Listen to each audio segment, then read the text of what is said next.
Buenos días, mi nombre es Ariana Belén Ayala Romano, curso segundo semestre de la licenciatura de Enfermería y Obstetricia y hoy vengo a hablarles sobre la aerosolterapia. La aerosolterapia es un tratamiento el cual consta de la administración nebulizada de partículas al tracto respiratorio con propósitos terapéuticos y farmacológicos.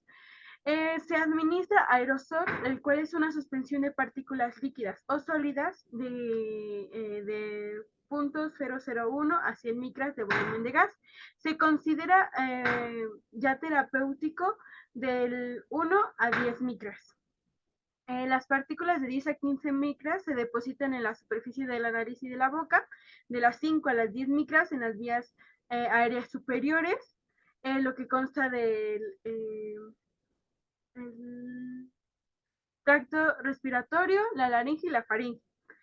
Eh, y la de 1 a 5 micras, denominadas fracción respirable de la nube de aerosol, alcanzan las vías respiratorias más bajas, más allá de los bronquios de sexta generación. Eh, Tiene como objetivos tres principales recursos. Primero es humidificar los gases secos inspirados usando el agua en aerosol, mejorar la movilización y la evacuación de las secreciones respiratorias, incluyendo a la inducción de esputo, usando aerosoles blandos, es decir, poder descongestionar la vía aérea y administrar medicamentos en efecto local o sistémico. Para poder administrarlo tenemos como indicaciones, primero que nada, la administración de medicamentos con efectos locales y sistémicos, la inflamación de la vía aérea superior, en caso de que se deba anestesiar las vías aéreas, esto puede ser por una arritmia por lidocaína, o enfermedades en las vías aéreas inferiores o una enfermedad sistémica, asimismo como las infecciones nosocomiales debido a los dispositivos médicos. También la fluidificación de secreciones bronquiales secas o difíciles de expectorar, la humidificación de oxígeno administrado, el cual es necesario para prevenir o revertir la retención de secreciones, la humidificación de las vías aéreas inferiores, cuando la vía aérea superior ha sido sobrepasada mediante la intubación o traqueostomía. Se contraindica o no se puede realizar la aerosolterapia en caso de que exista una hipersensibilidad a los medicamentos de los cuales serán administrados, en la utilización de aerosoles blandos en pacientes con obstrucción bronquial o con una historia de hiperreactividad en la vía aérea. Existen varios tipos de complicaciones, pero las más mencionadas es por el tipo de medicación, la dosis, las contraindicaciones específicas en el dispositivo de administrar, es decir, que en algunos dispositivos no todos los medicamentos son viables o no pueden ser administrados en esos. El tiempo de utilización, la técnica aséptica en el manejo de equipo y de las soluciones. Las complicaciones por la indicación, por ejemplo, en el sitio de administración, no se debe o se complica cuando existe un broncoespasmo, como podemos verlo en la imagen, un síntoma de rebote y efectos sistémicos colaterales. En caso de anestesia en la vía aérea, tenemos complicaciones en la inhibición del reflejo nauseoso, espasmo laringio, deshidratación del epitelio, cuando existe algún tipo de reacciones alérgicas tanto a la anestesia por nebulización, efectos sistemáticos excesivos y también un broncoespasmo. En las vías aéreas inferiores y en el parenquima pulmonar podemos encontrar complicaciones como la retención de secreciones debido a una sobrehidratación, lo que produce o ocasiona una obstrucción total o parcial, una broncoconstricción, efectos cardiovasculares, la sobredosificación del medicamento e infecciones nosocomiales. Se debe delimitar en la administración de esto en la vía superior cuando existe presencia excesiva de secreción nasal o algún tipo de edema en la mucosa nasal, Y en el parenquima pulmonar, cuando existe el depósito de las partículas de aerosol, es pobre y depende de las propiedades físicas del aerosol y la colaboración y el patrón respiratorio del paciente. Se usa específicamente en la inflamación de la vía aérea, ya sea superior o baja, para anestesiar en la presencia de una enfermedad sistemática, en pacientes con signos y síntomas de broncoespasmos y cuando se requiere inducción del esputo para diagnóstico. En cuestión del equipo, tenemos diferentes tipos dependiendo de las necesidades del paciente y de las indicaciones. Primero que nada tenemos al nebulizador, el cual está compuesto por un pequeño contenedor, que es el que vemos aquí, en donde se aloja el medicamento, que es convertido en pequeñas gotas por un chorro de oxígeno o de aire, es decir, de gas o de aire. Tiene como objetivo abordar una dosis terapéutica, la cual previamente ha sido indicada, en forma de aerosol como partículas respirables durante un breve periodo de tiempo. Este puede ser de 5 a 10 minutos. Tenemos dos tipos de nebulizadores. El nebulizador en jet, el cual es una cámara de nebulización en la que se genera un aerosol mediante un flujo de gas aportado, bien sea por un compresor eléctrico o por una fuente de gas comprimida. Las ventajas de este nebulizador es que se logran altas dosis, no libera CFC, efectivo con bajos flujos o volúmenes inspiratorios y las dosis puede ser modificada. Sin embargo, es costoso, requiere necesariamente una fuente de gas, no es portátil, es decir, es fijo, requiere una preparación del dispositivo antes del tratamiento y es menos eficiente que otros dispositivos. Nebulizadores ultrasónicos son dispositivos eléctricos que son autocontenidos en los que se genera el aerosol a partir de la vibración del líquido colocado en su interior, es decir, no requiere alguna fuente para convertir el líquido a gas. En ventajas se logran altas dosis, no libera CFC, es silencioso, es una distribución más rápida, no hay pérdida de medicación y durante la exhalación. Sin embargo, es costoso para el tratamiento, es frágil y de poca durabilidad. No todos los medicamentos están disponibles para nebulizar de esta manera. Pasando de los nebulizadores, también tenemos lo que son los inhaladores. Un tipo de inhalador está el inhalador de dosis media con propelente. Estos son dispositivos pequeños, presurizados, que a la hora de ser activados proporcionan la dosis exacta del medicamento utilizado. Estos tienen un vehículo o propelente, el cual ocasiona que salga una velocidad inicial de 30 micras sobre segundo, en lo cual favorece el 80% se impacte en la faringe y solo el 10% llegue a depositarse en el epitelio pulmonar. Como ventajas tiene que es menos costoso que un nebulizador, es un poquito más accesible, es portátil y compacto, el tratamiento es corto y difícilmente se contamina. Sin embargo, debe de haber una coordinación mano-inspiración, la cual debe ser compleja y bien estudiada, requiere colaboración del paciente y la impactancia en la orofaringe es alta. Tenemos los inhaladores con espaciadores, los cuales no poseen válvulas unidireccionales como los inhaladores y tienen como propósito simplemente aumentar la distancia entre el dispositivo presurizado y la boca del paciente. Se recomiendan espaciadores con un volumen alrededor de 750 mililitros para adultos y para niños de 250 a 300 mililitros. Tiene como ventajas que hay menos impactos en el medicamento de la orofaringe, disminuye efectos secundarios locales. Con mascarilla se pueden administrar medicamentos inhalados a niños pequeños. Las desventajas, que es más complejo para el paciente, es más costoso que un inhalador común y es difícil el transporte. Está el inhalador con aerocámara, que es un espaciador que posee las válvulas unidireccionales, lo que no posee el espaciador, para contener y sostener la nube de aerosol hasta que ocurra la inspiración, tiempo que no debe de exceder de los 2 segundos. Las ventajas y las desventajas son las mismas que un espaciador, solo diferencia las válvulas unidireccionales. Para los inhaladores de polvo seco, estos son pequeños dispositivos que contienen al principio activo en forma de polvo y el paciente solamente debe realizar la inspiración profunda para inhalar el medicamento.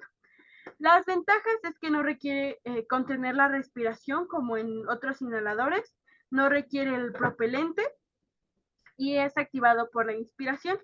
Y la desventaja es que requiere flujos inspiratorios moderados o altos para poder hacer su actividad, lo que difícilmente se logra en la estancia pediátrica. También es difícil que se logre en ancianos o durante crisis severas y puede tener un acto depósito en la faringe, lo cual puede provocar algún tipo de lesión a largo plazo. Para saber cómo debemos seleccionar correctamente la terapia de aerosoterapia, tenemos que tener en cuenta lo siguiente. En caso de ocupar un nebulizador, cualquiera de los dos, tenemos que tener en cuenta que el paciente sea incapaz de seguir las instrucciones o se encuentre desorientado, que tenga pobre capacidad inspiratoria, que sea incapaz de contener la respiración, esté taquipneico, que sus sean elevadas de 25 y que tenga un patrón respiratorio inestable. Para los inhaladores, que el paciente sea capaz de seguir las instrucciones y demuestre un correcto uso del dispositivo, que tenga una adecuada capacidad inspiratoria para poder realizar el procedimiento y que sea capaz de contener la respiración y que tenga un patrón respiratorio estable. Los inhaladores con espaciadores, que utiliza corticoides inhalados, que tiene pobre coordinación, mala inspiración en el uso de inhaladores comunes y que requiere reducir la pérdida orofaringea. Y para inhalador en polvo seco, que tenga el paciente cuente con pobre coordinación mano-inspiración en el uso de inhaladores, que la sensibilidad a los propelentes con CFC, capaces de generar fluidos inspiratorios altos y pacientes que requieran monitorización precisa del número de dosis. En situación de asma aguda, los inhaladores de dosis media la dosis medida con espaciadores son un tratamiento efectivo como los nebulizadores, sin embargo, esto depende de la situación del paciente y de las necesidades de este. Ahora, para poder realizar el procedimiento con los inhaladores de dosis media con propelente, es decir, los IDMP, primero que nada, el paciente debe de estar sentado de pie, se debe de retirar la tapa del inhalador y colocarla en una posición vertical o en una posición de L. Se debe de sujetar el inhalador entre el dedo índice y el pulgar debe estar abajo y el índice debe de estar arriba. Se debe agitar vigorosamente el inhalador por 30 segundos y posteriormente se debe pedir que el paciente realice una expiración lenta y profunda para posteriormente colocar el inhalador entre los dientes y sellar los labios alrededor de la boquilla a modo de que no exista algún tipo de fuga. Se debe inspirar lentamente por la boca, presionar el dispositivo solo una vez y que siga inspirando lenta y profundamente hasta llenar completamente los pulmones. Posterior a eso debe de sostener la respiración durante 10 segundos, los cuales se irán contando mentalmente. Si es necesario administrar más de una dosis, se debe de esperar 30 segundos y se deben de repetir los pasos anteriores. Una vez terminado el proceso, se debe de tapar el inhalador y guardarlo en un lugar seco y se debe de realizar enjuagues bucales con agua después del uso del inhalador. Para los cuidados del inhalador, primero que nada, tenemos que aclararle al paciente que es de uso personal, que se debe de guardar en un lugar seco y a temperatura ambiente, no se debe de exponer al fuego, se debe de limpiar constantemente con agua y jabón y se debe de verificar el contenido. Para verificar el contenido, nosotros debemos de colocarlo en un recipiente con agua, colocarlo a la mitad. En caso de que flote, es que está vacío. En caso de que quede paralelamente o en una posición vertical, es de que está a la mitad. Y en caso de que se hunda, es que está completamente lleno. Ahora, para poder realizar el procedimiento con los espaciadores, es en la misma posición, debe de estar sentado de pie. Se debe de retirar la tapa del inhalador y colocarlo en posición vertical, es decir, igual en posición de L. Se debe sujetar el inhalador entre los dedos índice y pulgar, como el anterior, y agitar vigorosamente el inhalador por 30 segundos. Se debe de acoplar el cartucho del orificio del espaciador y botar todo el aire. Colocar el espaciador en la boca, cerrando su alrededor, con la misma finalidad que el anterior, para que no exista algún tipo de fuga. Se debe presionar el cartucho solo una vez y tomar lentamente el aire por la boca hasta llenar completamente los pulmones. Y se debe de sostener la respiración contando hasta 10 mentalmente. En caso de que se administre de 2 dosis en adelante, se debe eh, realizar lo mismo, esperar 30 segundos para poder realizar este procedimiento y repetir los pasos anteriores. Una vez terminado el procedimiento, se debe retirar el inhalador del espaciador, se debe tapar y guardar en un lugar seco. Ahora, para el procedimiento con aerocámara, que es el que podemos ver aquí, se toman en cuenta los pasos del espaciador, es decir, se destapa, se coloca en forma de L y se aspira llenando lentamente los pulmones. Sin embargo, se debe acoplar la máscara sobre la cara del paciente evitando fugas en vez de colocarlo entre los labios. Ahora, para el procedimiento del inhalador para polvo seco, existen dos sistemas. Está el sistema Turbohaler, que el cual se debe desenroscar y retirar la tapa blanca que cubre el inhalador, sostener el inhalador en posición vertical en la misma forma, de la forma L, se debe de cargar la dosis, se debe de botar todo el aire lentamente, colocar la boquilla entre los dientes y cerrar los labios sobre el mismo y tomar aire con fuerza. Esto con la finalidad de que se humifique y se pueda entrar. Retirar la boquilla de la boca y sostener el aire mientras cuenta 10, se cuenta hasta 10 mentalmente. Posteriormente se debe botar el aire y si se debe de repetir una o más dosis de este medicamento, se debe de esperar 30 segundos y repetir todo el procedimiento. Como podemos ver, aquí está lo que es el inhalador para polvo seco y ya que se haya terminado el procedimiento, se debe de colocar la tapa blanca y guardarlo en un lugar seco. Ahora, el procedimiento para el inhalador para polvo seco del sistema AcuHealer, que sería el segundo sistema, se debe de deslizar el protector de la pieza a buscar, cargar la dosis hasta que escuchemos el clic, botar todo el aire lentamente, tomar aire con fuerza hasta llenar los pulmones, retirar la boquilla de la boca y sostener el aire y tapar la pieza bucal y guardarla en un lugar. Ese es un poquito más corto el procedimiento. En caso de los nebulizadores, es un procedimiento un poquito más complejo. Primero que nada debemos de realizarlo con higiene de manos para posteriormente poder preparar el equipo, que sería el compresor o fuente de oxígeno o de aire, la mascarilla facial para micronebulización, el conector, el micronebulizador, la solución salina de 0.9, una jeringa de 3 mililitros y el medicamento a nebulizar. Con la jeringa de 3, se deben de medir 3 mililitros de solución salina de 0.9% y colocarlos en la cámara de micronebulizador. Sin embargo, esta cantidad varía teniendo en cuenta las características físicas del medicamento y el volumen muerto del nebulizador. El volumen muerto del nebulizador es el volumen que queda en la cámara del micronebulizador cuando el dispositivo comienza a chispotear y la nube del aerosol cesa. Es decir, se, se termina el aerosol. Se debe de agregar el medicamento utilizado previamente en la dosis prescrita.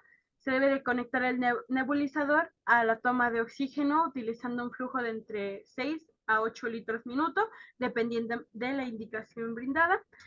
Posteriormente, si se ocupa un compresor, solo se debe de encender, para posteriormente se debe de comprobar si se produce la nube de aerosol. El paciente debe de estar sentado o semisentado, es decir, en posición Fowler o semi-Fowler.